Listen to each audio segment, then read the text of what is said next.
Hello दोस्तों, master world में आपका स्वागत है। यूपी पुलिस के लिए टॉप 30 रीजनिंग के प्रैक्टिस सेट आपके सामने हाजिर है। तो चलिए पहले क्वेश्चन से शुरू करते हैं। चलिए हमारा पहला क्वेश्चन है, निर्देश दिया है दिए गए विकल्पों में से संबंधित शब्द अक्षर संख्या को चुनें। ठीक है, चलिए पहला क्वेश्चन है, पीला तो नींबू, संबंध है बैगनी तो क्या होगा? सेब होगा, बैगन होगा, आम होगा या प्याज होगा? हमें पता है बैगनी रंग किसका होता है, बैगन का। ऑप्शन बी हमारा बिल्कुल सही हो जाएगा। चलिए अगला क्वेश्चन देखते हैं, आई जे के अनुपात आर क्यू पी, संबंध है समानुपात टी यू भी, संबंध है क्या होगा? इसमें क्या कर रहा है, आई के बाद आई का जोड़ रहा है किससे? पी से, जे का क्यू से, के का पी से। कैसे जोड़ रहा है? अगर हम विपरीत लेके चलेंगे, ए का जेड लेते हुए चलेंगे और बी का वाई लेते हुए चलेंगे, तो हमें ये दिखेंगे कि आई का क्या हो जाएगा? आर, जे का क्यू, के का पी। ठीक है, तो बिल्कुल इसी तरीके से टी का जी, यू का एफ और भी का ई, जी एफ ई। ऑप्शन सी बिल्कुल हमारा सही हो जाएगा। चलिए अगला क्वेश्चन देखते हैं। हमारा तीसरा क्वेश्चन है, 95 अनुपात 105 समानुपात 89 अनुपात क्या होगा? ठीक है, 95 का 105 से क्या संबंध है? क्या संबंध हो सकता है? 95 में अगर हम 10 जोड़ते 105 होता है, 89 में हम 10 जोड़ेंगे 99 होगा। ऑप्शन में 99 है नहीं, मतलब ये तो हो नहीं सकता। 95, ठीक है, और प्लस 105 करेंगे तो क्या हो जाएगा? 200। ठीक है, और ऑप्शन के हिसाब से 200 में से हम 98 को घटा देंगे तो हमारा आंसर आ जाना चाहिए। अगर आ गया ऑप्शन में तो हमारा आंसर हो जाएगा। तो इधर एक आ गया, इधर 9 में से 8 गया, एक आ गया, इधर एक बचा, 111। ऑप्शन में 111 है कहीं? जी हाँ, ऑप्शन सी हमारा, ऑप्शन सी बिल्कुल सही हो गया। ठीक है, क्या किया है? 95 और 105 को जोड़ दिया है, 200, बिल्कुल उसी 89 को 111 में जोड़ दिया है और 200। ठीक है, चलिए अगला देखते हैं। निर्देश दिया है 6 से 4 तक दिए गए विकल्प में से विषम शब्द अक्षर की संख्या को चुनिए। ठीक है, 4 नंबर दिया है, गलती, अचूक, अचेत, लापरवाह, बल, सुस्ती, उदास, आनंदित। गलती, अचूक, इसका है बिल्कुल विलोम शब्द है। ठीक है, अचेत, लापरवाह, ये तो दोनों समानुपात शब्द है, मतलब एक ही अर्थ है दोनों का। बल, सुस्ती, ये भी बिल्कुल क्या है? विलोम है अपने आपस में। उदास, आनंदित, ये भी विलोम है। मतलब ये जो है ऑप्शन बी हमारा अचेत दिया है। अचेत का क्या होगा? सचेत होना चाहिए। तो लापरवाह दे दिया, मतलब अचेत का मतलब भी लापरवाह होता है, और लापरवाह तो लापरवाह है ही। तो हमारा ऑप्शन बी है, ये बाकी 3 ऑप्शन से बिल्कुल अलग। ठीक है, चलिए अगला देखते हैं। 5वां दिया है, FUGT, KPLO, DWEV, CWDX। इनमें से अलग कौन सा है चारों में से? हम जब देखेंगे तो F और U आपस में एक दूसरे के उल्टे हैं, विपरीत हैं। जब हम उल्टे में लिखेंगे, A का Z, B का Y, C का X लिखेंगे, तो F का क्या आएगा? U आ जाएगा। G का क्या आ जाएगा? T आ जाएगा उल्टा में। ठीक है, G का T आ जाएगा, F का U आ जाएगा। ठीक है, बिल्कुल उसी तरह K का P आ जाएगा, L का O आ जाएगा, D का W आ जाएगा। ठीक है, और उसके बाद E का V आ जाएगा, और C का तो X आएगा, लेकिन यहाँ पे क्या दिया है? C का D दिया है, C का W दिया है। W किसका है? D का है। ठीक है, D का W होगा, D का X दिया है, मतलब यही एक विलोम है। बाकी सबका एक विपरीत में है, अब लेकिन जो डी ऑप्शन है हमारा ये विपरीत में नहीं है, गड़बड़ दे दिया है। ठीक है, चलिए अगला क्वेश्चन देखते हैं। छठवां क्वेश्चन हमारा है 11 का 120 दे दिया है, 17 का 290 दे दिया है, 21 का 442 और 12 का 145 दे दिया है। इसका संबंध कैसे दिया है? अगर हम 11 का स्क्वायर लेंगे तो क्या आएगा 121, मतलब एक घटा दिया है इसमें। 17 का हम स्क्वायर लेंगे तो आ जाएगा हमारा 289। ठीक है, इसमें एक जोड़ दिया है। अब अगला देखते हैं, 21 का जब हम स्क्वायर लेंगे तो आ जाएगा हमारा 441, मतलब इसमें भी एक घटा दिया है। और सॉरी, इसमें भी एक बढ़ा दिया है, इसमें भी एक बढ़ा दिया है, लेकिन इसमें एक घटाया है। ऑप्शन ए में एक घटाया। ऑप्शन डी देख लेते हैं।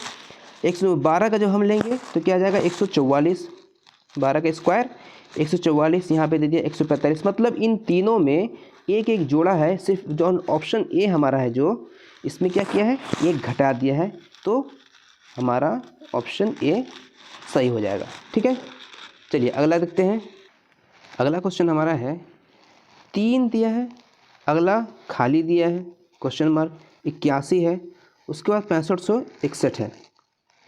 इसका क्या संबंध हो सकता है आपस में? 3 के बाद क्या आएगा? 3 के बाद अगर हम ऑप्शन के हिसाब से 9 लेते हैं तो 3 का स्क्वायर ले लिया बराबर 9, 9 का स्क्वायर 81, और जब हम 81 का स्क्वायर लेंगे तो क्या आ जाएगा हमारा 6561। ठीक है, तो ऑप्शन हमारा, ऑप्शन के हिसाब से हम देख लेंगे तो ऑप्शन ही हमारा सही हो जाएगा ए।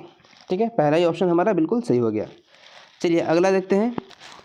अगला क्वेश्चन हमारा है यहाँ 3, 4, 5, 30, 68 और क्वेश्चन मार्क दिया है। इनमें क्या संबंध हो सकता है? 3 में एक जुड़ा 4, 4, 5, 5, 30, मतलब कुछ समझ नहीं आ रहा है। तो मतलब ये सीरीज तो हो नहीं सकता, ऐसे तो जा नहीं सकता। अब क्या करना है, सामने सामने देखते हैं। क्या गुणा कर रहा है क्या? 3 चौके 12, 12 पाँचे 60, ऐसा तो होगा नहीं, तो ये भी नहीं होगा। सामने सामने देखते हैं। 3 30 को कितने बार में काट रहा है? 10 बार में। 4 68 को कितने बार में काट रहा है? 60, 15, 17 बार में, मतलब ये भी नहीं हो पाएगा। ठीक है, मतलब ये चीज़ नहीं है, तो हमें कुछ अगला देखना पड़ेगा। 3 का अगर हम क्यूब लेते हैं क्या आ जाएगा? 27। ठीक है, 27 में हम 3 प्लस करेंगे तो 30 आ जाएगा। ठीक है, मतलब 3 का 30 यहाँ तो आ गया। 4 का स्क्वायर जब हम लेंगे, सॉरी 4 का जब क्यूब लेंगे, यहाँ पे 3 का हमने क्यूब लिया था, 4 का जब हम क्यूब लेंगे तो 4 का क्यूब क्या हो जाएगा? 4 का 64 हो जाएगा। 64 में फिर हम 4 को प्लस करेंगे, कितना आया? 68 आ गया, मतलब ये भी सही है। इसी इक्वेशन से लेके चल रहे हैं। अब 5 का हम निकाल देंगे तो हो जाएगा, 5 का क्या आएगा क्यूब? 5 का क्यूब हो जाएगा 125। ठीक, प्लस 5 कर देंगे, इसमें हो जाएगा हमारा 130। आंसर हो जाएगा 130। ऑप्शन बी हमारा बिल्कुल सही हो जाएगा। ठीक है, चलिए अगला देखते हैं।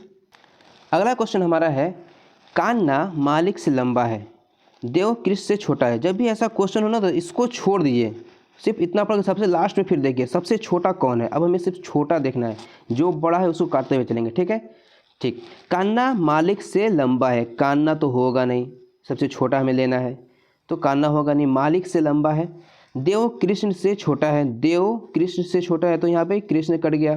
ठीक है, उसके बाद जबकि कृष्ण मालिक से लंबा है, कृष्ण कट गया यहाँ से, कृष्ण तो कट ही गया, लंबा है। वीणा कृष्ण से छोटी है, अब कृष्ण तो बड़ा है ही, तो वीणा भी आ गई।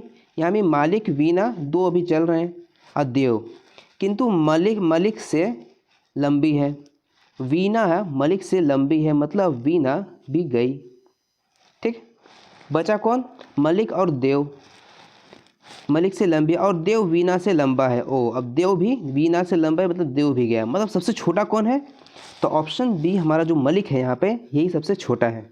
हमने बड़े को काटते हुए चला तो छोटा का हमारा निकल गया। पहले जब भी ऐसा क्वेश्चन हो तो पहले उसको छोड़ के सबसे पहले लास्ट में देखिए पूछ क्या रहा है, छोटा पूछ रहा है कि बड़ा पूछ रहा है।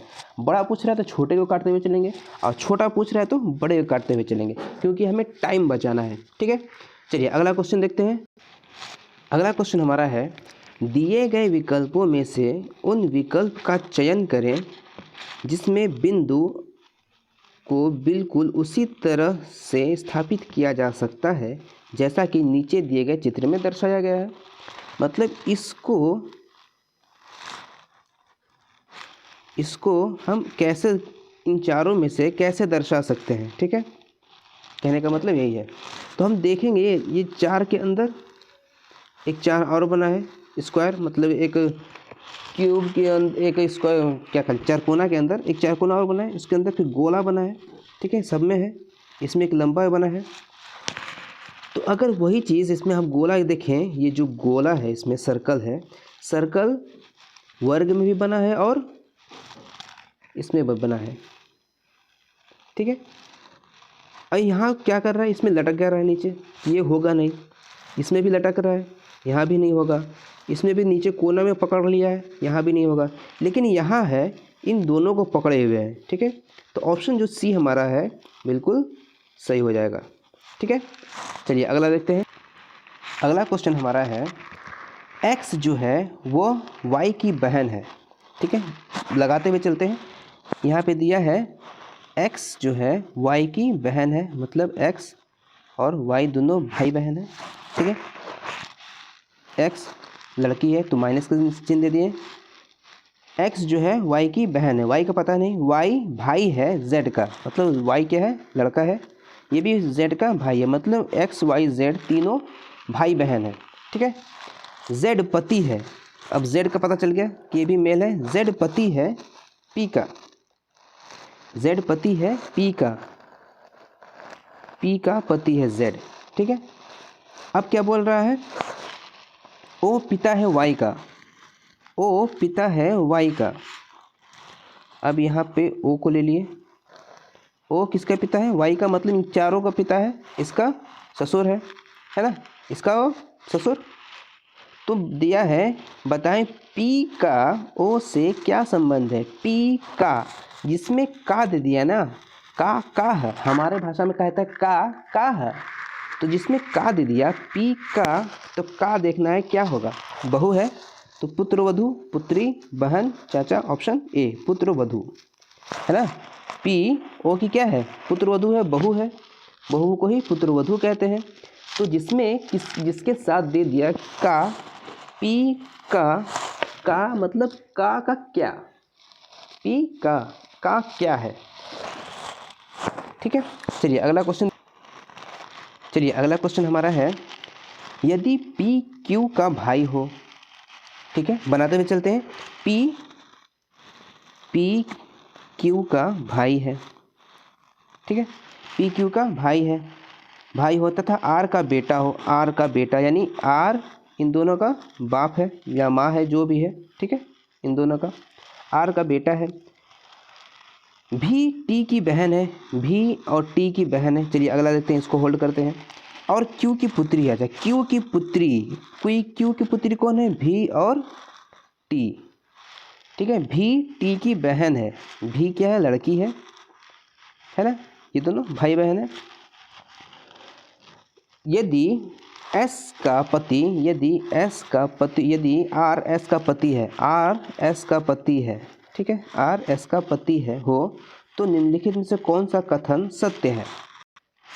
ऑप्शन ए है, भी s की पौत्री है, यानी भी s की पोती है, भी s की पोती है, या r q की दादा है, दादा तो नहीं होगा यहाँ पे, r q का दादा मतलब ये तो बाप बेटा है। ठीक है, और बाप बेटी है या बेटा है, जो भी है। एस टी की माँ है, एस टी की माँ है, नहीं, यहाँ तो दादी होगी ना, दादी या नानी। अब भी टी का, भी पी का भांजा है, भी पी का भांजा है, भी पी का भांजा है, भी क्या है, भांजी है ना, भांजा तो है नहीं भी। तो हमारा ऑप्शन ए बिल्कुल सही हो जाएगा, क्या, भी एस की पौत्री है, भी जो है एस की पौत्री यानी पोती है। ठीक है, ऑप्शन ए हमारा बिल्कुल सही हो जाएगा। चलिए अगला देखते हैं। अगला है निम्नलिखित में से कौन सी आकृति गुलाब फूल और पत्तियों के बीच संबंध को दर्शाती है। चलिए अब इसको देखते हैं। गुलाब फूल और पत्ती क्या है, गुलाब फूल और पत्ती। फूल के अंदर गुलाब है, ठीक है, गुलाब किसके अंदर हो जाएगा, फूल के अंदर आएगा ना। फूल में कई सारे फूल होते हैं, उनमें एक फूल क्या है, गुलाब है। ठीक, अब पत्ती दे दिया है, पत्ती और फूल से कोई संपर्क तो है नहीं, तो इसको हम क्या करेंगे, अलग बना लेंगे। ठीक है, ऐसा किस में दिया है, इसमें दिया है। ऑप्शन ए में बिल्कुल नहीं होगा, ऑप्शन बी भी नहीं होगा, ऑप्शन सी भी नहीं होगा, ऑप्शन डी जो है, सॉरी ऑप्शन डी जो है ये बिल्कुल सही हो जाएगा। ऑप्शन डी हमारा सही हो जाएगा। ठीक है, क्योंकि गुलाब आता है किसके, फूल के अंदर। अब पत्ती से कोई संपर्क तो है नहीं यहाँ पे, भले एक पेड़ के अंदर है, अगर पेड़ में दे देता तो हम यहाँ पे पेड़ साथ में लगा देते, लेकिन पेड़ दिया नहीं है, तो यहाँ पे जितना दिया है उतना सही काम चलाना है। चलिए अगला देखते हैं। यदि भागा को गुणा के लिए है, गुणा माइनस के लिए है, माइनस प्लस के लिए है, और प्लस डिवाइड के लिए है यानी भागे के लिए है, तो 48 प्लस 6 माइनस 12 भागे 2 प्लस 10 क्या होगा। यहाँ दिया है बोर्ड मास के नियम के तहत नहीं बल्कि क्रम के अनुसार हल कीजिए। ठीक है, क्रम के अनुसार हल करना है। चलिए देख लेते हैं। सबसे पहले क्या जो दिया है उस संख्या को उसको लिख लेते हैं, 4 8 1 2 2 और 10 यही दिया है ना। अब साइन देख लेते हैं। प्लस के क्या बनाया है, प्लस को भागा कर दिया है, तो यहाँ पे हम लोग भागा लगा देंगे। ठीक है, अब उसके बाद क्या दिया है, माइनस, माइनस को क्या किया है, माइनस प्लस के लिए है तो माइनस कर देंगे, यहाँ पे प्लस कर देंगे हम लोग। माइनस को प्लस कर दिया तो हम लोग प्लस कर दिए। अब अगला दिया है भागा, भागा को गुणा कर दिया है तो यहाँ पे हम लोग गुणा कर दिए, हो गया। इसको बोर्ड मास के हिसाब से नहीं लगाया है, जैसे दे दिया बिल्कुल वैसे ही लगाना है। चलिए लगाते हैं। ओह सॉरी, यहाँ पे थोड़ा सा गलती हो गया, हम लोग यहाँ पे 6 को भूल गए हैं। ठीक है, चलिए फिर से एक बार सेटिंग कर लेते हैं। चलिए ये हमारा क्वेश्चन सेट कर दिए। अब इसको सॉल्व कैसे करेंगे। सॉल्व करने से पहले हमें ध्यान ये देना है कि यहाँ पे क्या बोला है, बोर्ड मास के हिसाब से नहीं करना है, मतलब जैसे दिया है हमें बिल्कुल वैसे ही सॉल्व करते हुए चलना है। ठीक है, चलिए सॉल्व करते हुए चलते हैं। 6 का 48 कितने बार में काटेगा, 6 चौक 36 7 12 6 8 48, 8 बार काटेगा। 8 प्लस 12 गुणे 2 भागा 10। ठीक है, अब 12 को हम 8 में जोड़ देंगे, क्या आ जाएगा 20। ठीक है, 20 गुणे 2 भागे 10। अब 2 को 20 में गुणा कर देंगे, आ जाएगा 40। 40 भागे 10, 10 40 को गुणा भागा करेगा कितने बार में, 4 बार में। आंसर आ गया हमारा 4, ऑप्शन 4 सी हमारा बिल्कुल सही हो जाएगा। ठीक है, चलिए अगला देखते हैं। अक्षरों का कौन सा समूह खाली स्थानों पर क्रमवार रखने से दी गई अक्षर श्रृंखला को पूरा करेगी। ठीक है, ए डैश सी ए, फिर dash C A D C dash D C dash D dash A D dash, इसमें से कौन सा ऑप्शन सही हो जाएगा। ए के बाद अगर हम डी लगाते हैं तो क्या वो ऑप्शन सही हो जाएगा हमारा। ए के बाद अगर डी लगाएंगे, ए के बाद डी, फिर सी ए के बाद ए, तो ए डी सी ए सी, फिर हो जाएगा ए, मतलब कुछ समझ नहीं आ रहा है, बैठ नहीं रहा है। उसके बाद अगर हम लगाते हैं इसको बी को, ए के बाद डी, यहाँ पे डी लगा देंगे, सॉरी यहाँ पे डी लगा देंगे। उसके बाद C, A D C A D, B के हिसाब से लगा, ऑप्शन के हिसाब, इसको जब भी लगाना है ऑप्शन के हिसाब से लगाना है। ठीक है, ए डी सी ए, फिर डी सी ए, फिर डी सी ए, फिर D C A D C, option B बिल्कुल सही बैठ रहा है, तो ऑप्शन बी हमारा बिल्कुल सही हो जाएगा। A D C A A D C A A D C A D C A करके आ रहा है हमारा। ठीक है, चलिए अगला देखते हैं। 5 विद्यार्थियों ने एक परीक्षा में भाग लिया और प्रत्येक ने भिन्न अंक अर्जित किया। नैना ने मीना से ज़्यादा अंक अर्जित किए। कमला ने प्रवीण से कम परंतु नैना से ज़्यादा अंक अर्जित किए। अनुज का अंक मीना और नैना के बीच में था।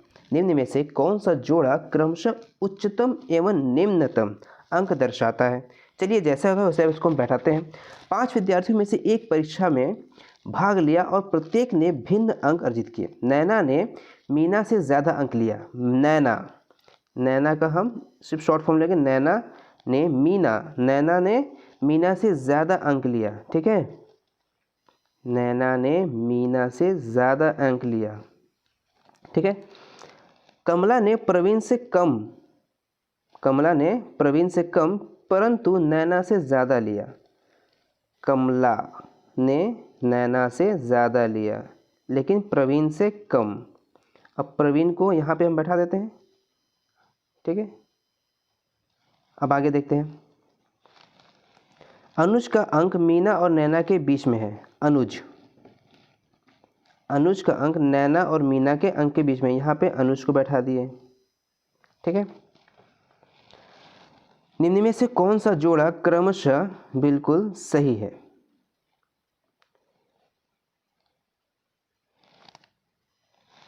तो हम सबसे ज़्यादा हो गया कमला का। ठीक है, और सबसे कम हो गया अनुज का। ठीक है, कमला और अनुज का। ऑप्शन में प्रवीण नैना प्रवीण अनुज, प्रवीण मीना, मतलब इनमें से कोई है ही नहीं ऑप्शन में। तो 5वां ऑप्शन होना चाहिए इनमें से कोई नहीं। ठीक है, चलिए अगला देखते हैं। कई बार क्वेश्चन में ऐसा आ जाता है कि ऑप्शन उसमें नहीं दिया होता। एग्ज़ाम में भी कई बार आ जाता है जिसका अगर हम क्लेम करते हैं तो उसका नंबर हमें दिया जाता है। उसी तरह ये भी सब प्रीवियस क्वेश्चन है पिछले साल के। जैसा क्वेश्चन आप पिछले साल में पूछा था वैसा ही आपको आपके सामने है। ठीक है, चलिए अगला देखते हैं। अगला क्वेश्चन है, एक मेढक 9 मीटर गहरे कुएं में गिर गया बेचारा, जिसकी दीवार फिसलन वाली है, पूरा काई लगी हुई है। बाहर आने का प्रयास कर रहा है बेचारा। कुएं का मेढक सुना है ना, वही है कुएं का मेढक। अब सोच रहा है कि थोड़ा बाहर की दुनिया देख ले। अब बाहर की दुनिया देखने के लिए बेचारा आ रहा है। प्रत्येक बार मेढक 60 सेंटीमीटर छलांग लगाता है तो वह 30 मीटर फिसल जाता है। बेचारा ऊपर चढ़ा, सड़क के आधा नीचे आ गया। 60 चढ़ा, 30 सड़क गया, आधा रास्ता वापस आ गया। कुएं से बाहर निकलने के लिए मेढक को कितनी छलांगें लगानी पड़ेंगी? एक बार में लगा रहा है बेचारा 60, सड़क जा रहा है 30। ठीक है, तो लंबाई गहराई कितना है? 9 मीटर। 9 मीटर, 1 मीटर में कितने सेंटीमीटर होते हैं? 100 सेंटीमीटर। तो 9 मीटर में हो जाएंगे 900 सेंटीमीटर। ठीक है, 900 सेंटीमीटर अगर हम 30 से डिवाइड करेंगे, क्योंकि चढ़ कितना रहा है? 30 ही चढ़ रहा है ना। भले 60 जा रहा है लेकिन एक बार में 30 चढ़ रहा है, तो इसको हम काट देंगे 3। 9 को कितने बार में काटेगा? 30 बार में। ठीक है, लेकिन 30 बार में चढ़ा नहीं है, क्योंकि मार रहा है कितना? 60 मार रहा है ना। लेकिन जब ये 29वां बार में चढ़ेगा तो 29वां में सीधे 60 मारेगा, तब तो 29वां बार में ही ये चढ़ जाएगा। फिर अब जब चढ़ गया तो उसमें से क्या फिसलेगा? क्या ऊपर बिल्कुल चढ़ गई छत पर से फिसलेगा? फिर जी नहीं, यहाँ से छलांग मारा, 29वां बार तो वापस नहीं आएगा, सीधे ऊपर। तो ऑप्शन बी हमारा हो जाएगा। ठीक है, ये हमेशा ध्यान रखिएगा कि चढ़ तो भले ही रहा है, एक बार में 60 छलांग मारा, 30 आ जा रहा है सड़क के, लेकिन जा कितना रहा है? 60 ही जा रहा है ना। जब लास्ट में, जब लास्ट छलांग मारेगा तो 60 मार दिया तो सीधे पार ऊपर बाहर, अब कहाँ सरकेगा वो? तो यहाँ से हमने इसको भले काटा है, ये मैथ का सवाल है, रीजनिंग में दे दिया है, इसको भले काटा है, लेकिन ऑप्शन हमारा सी होगा, क्योंकि लास्ट में वो मार के सीधे चढ़ गया। इस चीज़ को हमेशा ध्यान दीजिएगा। गलती होता है यहाँ पे, एक लड़के 30 मार के आ जाते हैं, ये नहीं होगा, ऑप्शन 29 होगा, बी होगा हमारा। चलिए अगला देखते हैं। यदि एक कोड भाषा में टॉवर को OTEWR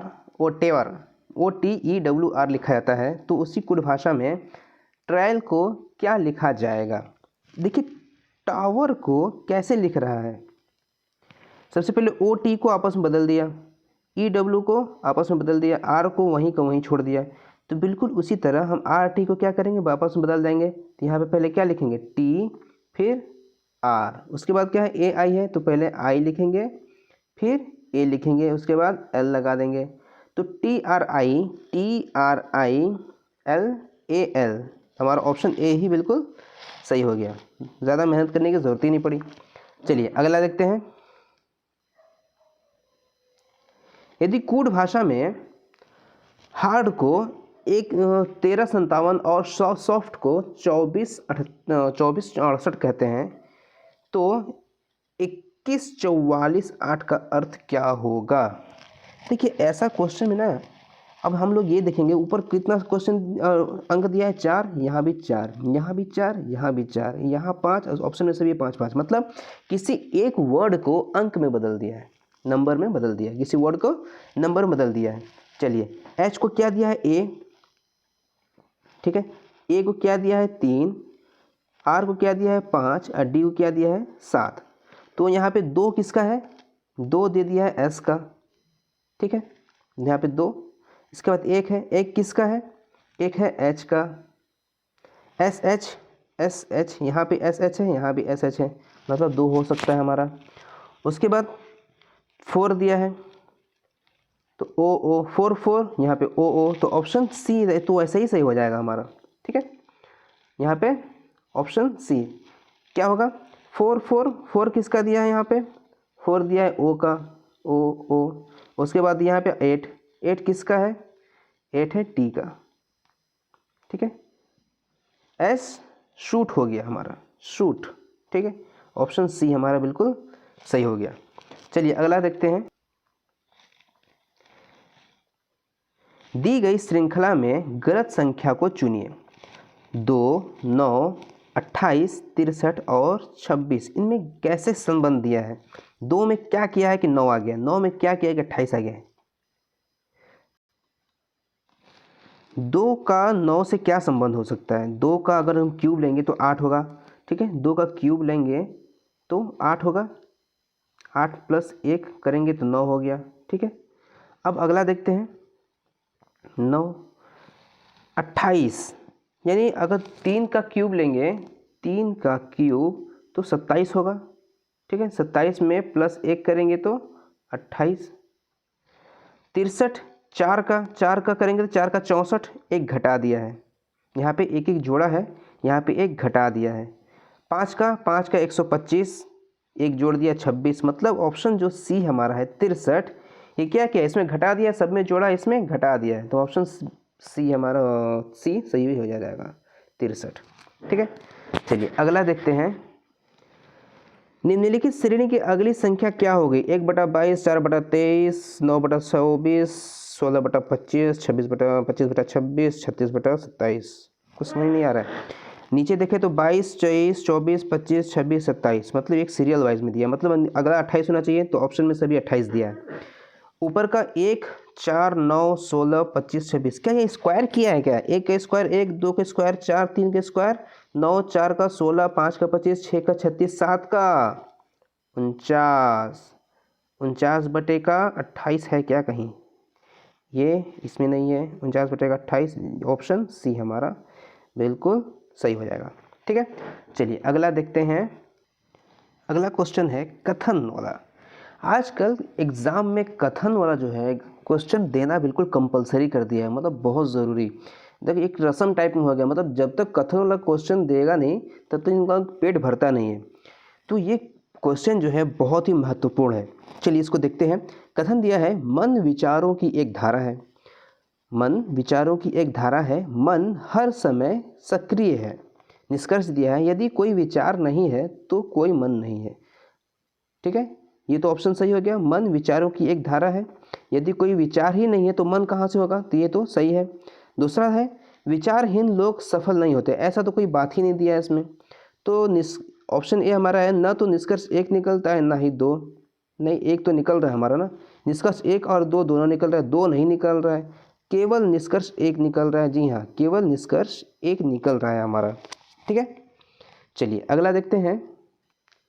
अगला क्वेश्चन भी कथन से दे दिया है, शिक्षकों में सहानुभूति होनी चाहिए। विद्यार्थी अपने शिक्षकों से सहानुभूतिपूर्वक व्यवहार की अपेक्षा करता है, ठीक है। निष्कर्ष क्या दिया है, बिना सहानुभूति के लोग अच्छे शिक्षक नहीं बन सकते। क्या ऑप्शन है, शिक्षक में सहानुभूति होनी चाहिए, शिक्षा अपने विद्यार्थी अपने शिक्षकों से सहानुभूति व्यवहार की अपेक्षा करता है, मतलब सहानुभूति होना ज़रूरी है, बिना सहानुभूति के अच्छे शिक्षक नहीं बन सकते। बिल्कुल सही है ये। अच्छे शिक्षक अपने विद्यार्थियों की समस्या को समझते हैं, ये तो बात सही है, लेकिन इसमें कहीं ऐसा दिया है क्या? इस कथन में ऐसा कहीं कुछ दिया है क्या? कुछ दिया नहीं है ना, तो ये तो हो नहीं सकता हमारा। तो ना तो निष्कर्ष एक निकल रहा है, निकल तो रहा है, ऑप्शन ए तो होगा नहीं हमारा। निष्कर्ष एक और दोनों तो नहीं निकल रहा है, केवल निष्कर्ष एक निकल रहा है हमारा। ठीक है, देखिए ये बात अच्छी है कि अच्छे शिक्षक अपने विद्यार्थी की समस्या को समझते हैं, लेकिन ये कहने के हिसाब से तो सही है, लेकिन यहाँ पे कथन हमें कैसे क्या देखना है? कथन के हिसाब से देखना है ना। बच्चे यही गलती कर जाते हैं, इसमें मार देंगे ए और दो दोनों निकलते हैं। बात सही है, लेकिन कथन के हिसाब से ये गलत है। ठीक है, हमें कथन पे ध्यान देना है, कथन क्या कह रहा है। चलिए अगला देखते हैं। देखिए फिर कथन दे दिया। देखिए दोस्तों, मैंने कोई क्वेश्चन सेट नहीं किया है, ये आप लोग देख रहे हैं कि मैं पीडीएफ से पढ़ा रहा हूँ, क्योंकि ये प्रीवियस ईयर क्वेश्चन है। डायरेक्ट मैं प्रीवियस ईयर क्वेश्चन को ही आपको सॉल्व करा रहा हूँ। प्रीवियस क्वेश्चन से ही उसी टाइप के क्वेश्चन हर साल पूछे जाते हैं। अगर आप प्रीवियस ईयर के क्वेश्चन को सॉल्व कर लेते हैं तो आपका 50 से 60% अपने आप सॉल्व कर लेंगे आप। ठीक है, चलिए अगला है कथन से ही सभी वैज्ञानिक परिश्रमी है। क्या दिया है? सभी वैज्ञानिक परिश्रमी। वैज्ञानिक बना लेते हैं, वैज्ञानिक, सभी वैज्ञानिक क्या है? परिश्रमी है। परिश्रम के अंदर क्या आ जाएगा? विज्ञान आ जाएगा। ठीक है, परिश्रम। उसके बाद दिया है दूसरा, कोई भी परिश्रमी व्यक्ति निर्धन नहीं है। मतलब निर्धन से और परिश्रमी से कोई मतलब ही नहीं है, तो निर्धन को यहाँ बना लेंगे। ठीक है, निर्धन को। अब देखते हैं कथन, कोई भी वैज्ञानिक निर्धन नहीं है। हाँ, तो कहाँ वैज्ञानिक से निर्धन, कहाँ वैज्ञानिक कहाँ निर्धन, कोई है तो नहीं, मतलब हमारा ये सही है। कोई भी निर्धन व्यक्ति वैज्ञानिक नहीं है। कोई भी निर्धन व्यक्ति वैज्ञानिक नहीं है, ये भी सही है। कोई भी निर्धन व्यक्ति वैज्ञानिक नहीं है, ये भी सही है। अब ऑप्शन देखते हैं, केवल निष्कर्ष एक निकलता है, ऐसा तो है नहीं, दोनों निष्कर्ष निकल रहा है हमारा। केवल निष्कर्ष दो निकलता है, ये भी नहीं है। निष्कर्ष एक और दो दोनों निकलते हैं, जी हाँ बिल्कुल, ऑप्शन सी हमारा सही हो जाएगा। निष्कर्ष एक और दो दोनों निकलते हैं, क्योंकि परिश्रमी और निर्धन और वैज्ञानिक से, इन दोनों से, परिश्रमी और वैज्ञानिक से निर्धन से कोई संबंध ही नहीं है, तो यहाँ पे हम संबंध क्यों जोड़ेंगे? ऑप्शन सी हमारा बिल्कुल सही होगा। चलिए अगला देखते हैं। अगला क्वेश्चन देखिए फिर कथन से आ गया, एक सामाजिक आंदोलन। कथन पर बहुत ध्यान दीजिएगा, क्योंकि आजकल कथन बहुत ज़्यादा पूछ रहा है। देखिए प्रीवियस ईयर के क्वेश्चन में 4 कथन या चौथा कथन आ गया हमारा। कथन और निष्कर्ष से हर एग्जाम में बहुत ज़्यादा पूछ रहे हैं, तो घबराना नहीं है, लड़ना है कथन से। इसमें गलती बहुत ज़्यादा होता है, तो जितना ज़्यादा हो सके इससे प्रैक्टिस करिए आप। चलिए अब हमारा पढ़ते हैं क्वेश्चन, एक सामाजिक आंदोलन की निराशा में सामूहिक अभिप्रेरणा आधारित अन्योन्य क्रिया है। निष्कर्ष क्या दिया है? सामाजिक आंदोलन में लोग संतुष्ट हैं, वे निराश लोगों से परस्पर बातचीत करते हैं। यहाँ संतुष्ट की तो कोई बात ही नहीं है। सामाजिक आंदोलन से लोग क्या संतुष्ट होंगे? एक सामाजिक आंदोलन की लोग की निराशा दिया है ना, संतुष्ट की तो बात ही नहीं है, मतलब हमारा ऑप्शन ए तो गलत हो गया। एक पहला निष्कर्ष तो गलत हो गया। दूसरा देखते हैं, सामाजिक आंदोलन में निराश लोग आपस में एक दूसरे से बातचीत करते हैं। यहाँ पे दिया कथन, एक सामाजिक आंदोलन में लोग निराशा, यहाँ पे निराश दिया है, में सामूहिक अभिप्रेरणा आधारित अन्योन्य क्रिया करते हैं, मतलब आपस में मिलजुल के कुछ काम करते हैं। तो ऑप्शन बी हमारा, निष्कर्ष जो दो हमारा है वो सही है। चलिए ऑप्शन के हिसाब से देखते हैं, केवल एक निष्कर्ष निकलता है, ये तो होगा नहीं, और निकल तो नहीं रहा है, केवल निष्कर्ष दो निकलता है। जी हाँ, केवल निष्कर्ष दो निकलता है, हमारा ऑप्शन बी सही हो जाएगा। चलिए अगला देखते हैं। चलिए अगला क्वेश्चन हमारा है, एक व्यक्ति अपने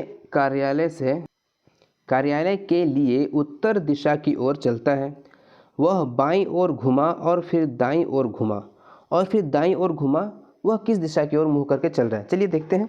एक व्यक्ति अपने कार्यालय के लिए उत्तर दिशा की ओर चलता है। यहाँ से हम लोग बीच सेंटर मान लिए इसको, ऊपर उत्तर दिशा मान लिए, नीचे दक्षिण मान लिए, इधर हो गया हमारा पूरब, इधर हो गया पश्चिम। ठीक है, ये हो गया पूर्व, ये हो गया पश्चिम, ये हो गया दक्षिण, और ये हो गया क्या हमारा उत्तर। ठीक है, तो जो आदमी है कहाँ से चला? वह बाईं ओर अपने कार्यालय के लिए उत्तर दिशा की ओर चलता है, मतलब यहाँ से उत्तर दिशा की ओर चला, ठीक है, की ओर चलता है। वह बाईं ओर घुमा, अपने बाईं ओर घुमा, ठीक, और फिर दाईं ओर घूम गया, फिर इधर दाईं ओर घूम गया, और फिर दाईं ओर घुमा, फिर दोबारा दाईं ओर घूम गया। वह किस दिशा की ओर मुँह करके चल रहा है? इसी सीधे चल रहा है ना, सीधा कौन सा दिशा है? पूरब है, मतलब पूरब की ओर चल रहा है। तो ऑप्शन सी हमारा सही हो जाएगा, ठीक है। चलिए अपना अगला और आखिरी क्वेश्चन देखते हैं। दीपावली के समय पटाखा जलाते समय एक बच्चे का हाथ जल जाता है, तब आप क्या करेंगे? आप बच्चे का हाथ लेकर पानी में डुबा देंगे, हाथ को डिटॉल से धो देंगे, डॉक्टर को बुलाने के लिए कहेंगे, जले हुए जगह पर दवाई लगाएंगे। क्या करेंगे आप? जल्दी से बताइए। क्या है? दीपावली के समय पटाखा जलाते समय बच्चे का हाथ क्या हुआ? जल गया तो जलन बहुत ज़्यादा होगा, ठीक है। और जब आज जलन बहुत ज़्यादा होगा तो उस पर हम लोग क्या करते हैं? बर्फ़ लगाते हैं, नहीं तो ठंडा पानी में पहले हाथ को डुबाते हैं, और तब तक किसी डॉक्टर को बुला लेते हैं या कोई दवा का इंतज़ाम करते हैं। उसके बाद जब उसको पानी में डुबाने के बाद अगर उससे राहत मिल जाती है तब उसको डॉक्टर के पास ले जाते हैं। पहला काम क्या करते हैं? उसको ठंडक देने के लिए, उसे आराम देने के लिए अब उसके बच्चे को पानी में हाथ डुबाएंगे, ठीक है। ऑप्शन ए हमारा सही होगा। जब भी हाथ जले तो पहले या तो उसमें बर्फ़ लगाइए या तो ठंडे पानी में उसे डुबा दीजिए, ठीक है। डिटॉल का इस्तेमाल नहीं करना है बिल्कुल। डॉक्टर को बुलाने के लिए कहेंगे, मतलब डॉक्टर कब तक आए? तब तक बेचारा ठड़पड़ाता रहेगा। जले हुए जगह पर दवाई लगाएंगे, तुरंत दवा नहीं लगाते। अगर कोई उसका है दवा तो लगा दीजिए, लेकिन सबसे बेहतर यही है कि क्या करेंगे आप? उसको ठंडे पानी में या बर्फ़ से उसको लगाइए उस पर। चलिए आज का क्वेश्चन हमारा यहीं तक था। मिलते हैं नेक्स्ट क्लास में मैथ के साथ। तब तक के लिए गुड बाय। अगर अभी तक आपने हमारे चैनल को सब्सक्राइब नहीं किया है तो यार जल्दी से सब्सक्राइब कर लो। Okay, good bye.